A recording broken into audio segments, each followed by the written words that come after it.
News 18 India। PM Modi ने वाराणसी दौरे के समय राहुल गांधी के नशे वाले बयान पर निशाना साधा। उन्होंने कहा, जिनके अपने होश ठिकाने नहीं है वो यूपी के और मेरी काशी के बच्चों को नशेड़ी कहते हैं। आगे उन्होंने कहा, मोदी को गाली देते देते तो इन्होंने 2 दशक बिता दिए। अब ईश्वर रूपी जनता पर और यूपी के नौजवानों पर ही ये लोग अपनी भड़ास निकाल रहे हैं। उन्होंने कांग्रेस को घोर परिवारवादी बताते हुए कहा कि काशी और यूपी का नौजवान तो विकसित यूपी बनाने में जुटा है और अपना समृद्ध भविष्य लिखने के लिए मेहनत भी कर रहा है।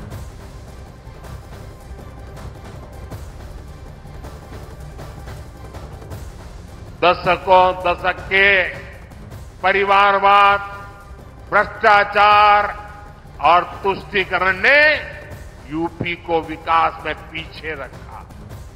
पहले की सरकारों ने यूपी को बीमारू राज्य बनाया, यहां के नौजवानों से उनका भविष्य छीना। लेकिन आज जब यूपी बदल रहा है, जब यूपी के नौजवान अपना नया भविष्य लिख रहे हैं, तब ये परिवारवादी क्या कर रहे हैं? मैं तो इनकी बातें सुनकर हैरान हूं। कांग्रेस के शाही परिवार के युवराज का कहना है और चौंक जाएंगे आप। कांग्रेस के युवराज परिवार ने क्या कहा? वो कह रहे हैं और काशी की धरती पर आके कह रहे हैं, काशी के नौजवान, यूपी के नौजवान नशेड़ी है। किसी को गाली देते देते तो इन्होंने 2 दशक बिता लिए। लेकिन अब ईश्वर रूपी जनता जनार्दन पर, यूपी के नौजवानों पर ही ये लोग अपनी फ्रस्ट्रेशन निकाल रहे हैं। जिनके अपने होश ठिकाने नहीं है, वो यूपी के मेरे काशी के बच्चों को नशेड़ी कह रहे हैं। अरे गौर परिवारवादियों, काशी का, यूपी का नौजवान तो विकसित यूपी बनाने में जुटा है। अपना समृद्ध भविष्य लिखने के लिए परिश्रम की पराकाष्ठा कर रहा है। राहुल पर पीएम मोदी के हमले के बाद कांग्रेस ने राहुल गांधी का बचाव किया और दावा किया कि राहुल गांधी ने सच बताया, जबकि बीजेपी ने दोबारा राहुल पर हमला बोला। निश्चित तौर पर विकसित राज्य बनेगा उत्तर प्रदेश, लेकिन नशे की जो प्रवृत्ति है पूरे देश में फैल रही है, उस पर प्रधानमंत्री जी को सर्वाधिक चिंता होनी चाहिए। और राहुल गांधी जी ने एक सत्य उजागर किया। राहुल गांधी ने जिस प्रकार की टिप्पणी काशी के युवाओं के प्रति की थी, वह आपत्तिजनक है। उसने कहा कि वह काशी का, वहाँ पे लोगों को लौटते हुए पाया, सड़कों पे लेटे हुए पाया, नशा करते पाया। हालांकि ये सच नहीं है। काशी का युवक आज संस्कृति से जुड़ा हुआ युवक है और वह देश की संस्कृति को समझता है। परंतु राहुल गांधी तो संस्कृति से बहुत दूर दूर तक कोई वास्ता नहीं राहुल गांधी का। और इस प्रकार की भाषा काशी के युवकों के लिए करना, यूपी के युवकों के लिए करना, दिखता है कि कितनी फ्रस्ट्रेशन है राहुल गांधी और कांग्रेस।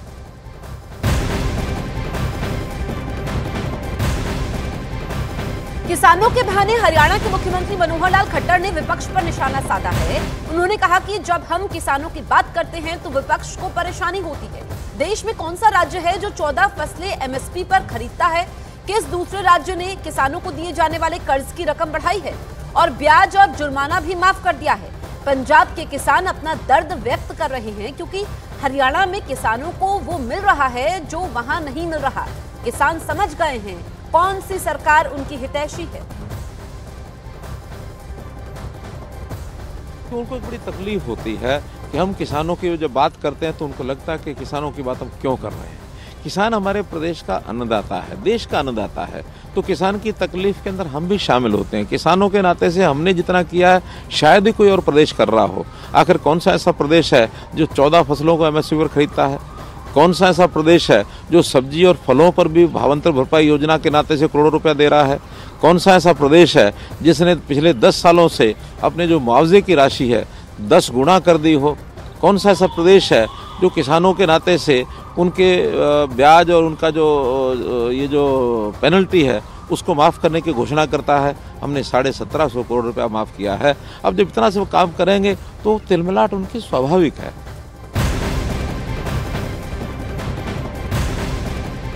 किसानों के मुद्दे पर हरियाणा विधानसभा में मुख्यमंत्री मनोहर लाल खट्टर और नेता प्रतिपक्ष भूपेंद्र सिंह हुड्डा के बीच तीखी बहस हुई। हुड्डा ने सवाल खड़े किए कि आप किसानों की बात कर रहे हैं तो ये बताइए कि एनएसए क्यों लगा दिया शांति प्रिय किसानों पर, जिसका जवाब मनोहर लाल खट्टर ने दिया और कहा कि किसान जितना प्यारा आपको है उतने प्यारे हमको भी हैं। मैंने खुद हल चलाया है, किसान हूं, किसान का बेटा हूं, मैं किसान के दर्द को समझता हूं।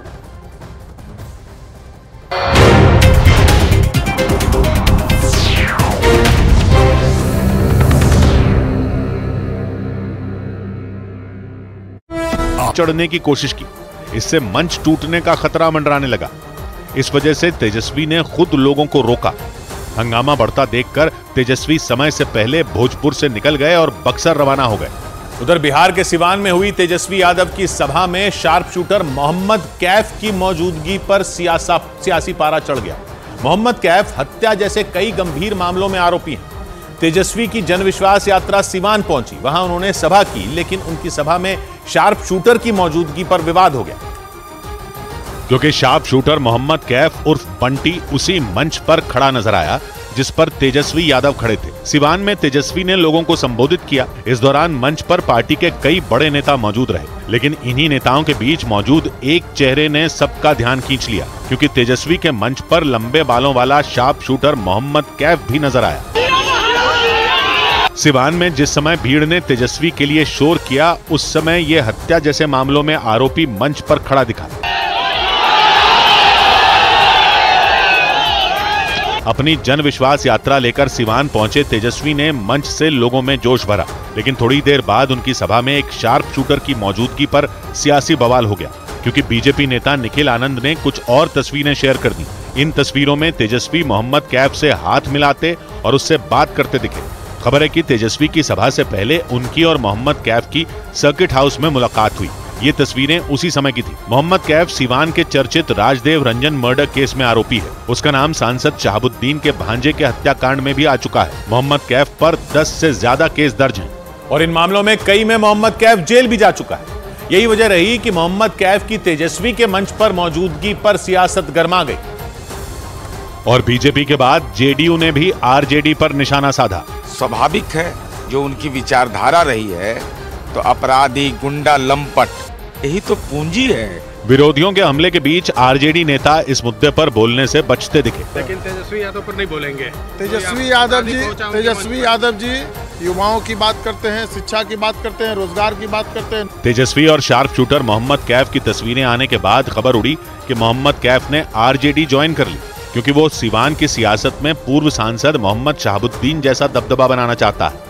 इधर केरल के आलपुड़ा में एक सरकारी बस आग की लपटों से गिर गई। केरल के आलपुड़ा में एक सरकारी बस में अचानक आग लगने से हड़कंप मच गया। बस में जिस समय आग लगी उस वक्त उसमें 44 लोग सवार थे, लेकिन उन्हें समय रहते बस से बाहर निकाल लिया गया। इसके बाद वो बस पूरी तरह जलकर बर्बाद हो गई। उत्तर प्रदेश के आगरा में पुलिस ने एक मुठभेड़ के बाद 3 बदमाशों को गिरफ्तार कर लिया। उनमें एक बदमाश गोली लगने से घायल हो गया। पुलिस ने दावा किया कि उनके पास से लूटे गए लैपटॉप और मोबाइल फोन के साथ ही हथियार और जिंदा कारतूस भी बरामद किए गए। जयपुर पुलिस ने पिछले 10 साल से फरार आतंकी मिराजुद्दीन को गिरफ्तार करने का दावा किया। उस पर पुलिस ने 25,000 रुपए का इनाम रखा था। बताया गया कि मिराजुद्दीन ने 2014 में कई जगहों पर बम धमाके करने की साजिश रची थी। हालांकि उसकी प्लानिंग नाकाम कर दी गई थी। महाराष्ट्र के पूर्व मुख्यमंत्री मनोहर जोशी का निधन हो गया। वो पिछले कुछ दिनों से बीमार थे। एक दिन पहले ही उन्हें अस्पताल में भर्ती कराया गया था। इधर दिल्ली के अलीपुर इलाके में गैंगस्टर टिल्लू ताजपुरिया के 3 गुर्गे पकड़े गए। दिल्ली के अलीपुर इलाके में पुलिस और गैंगस्टर टिल्लू ताजपुरिया के गुर्गों के बीच मुठभेड़ हो गई। इस मुठभेड़ के बाद पुलिस ने टिल्लू ताजपुरिया के 3 गुर्गों को गिरफ्तार कर लिया। कई राउंड फायरिंग होने की वजह से उनमें 2 के पैरों में गोली लग गई। इस दौरान पुलिस टीम पर भी हमला किया गया, लेकिन पुलिसकर्मी बाल बाल बच गए।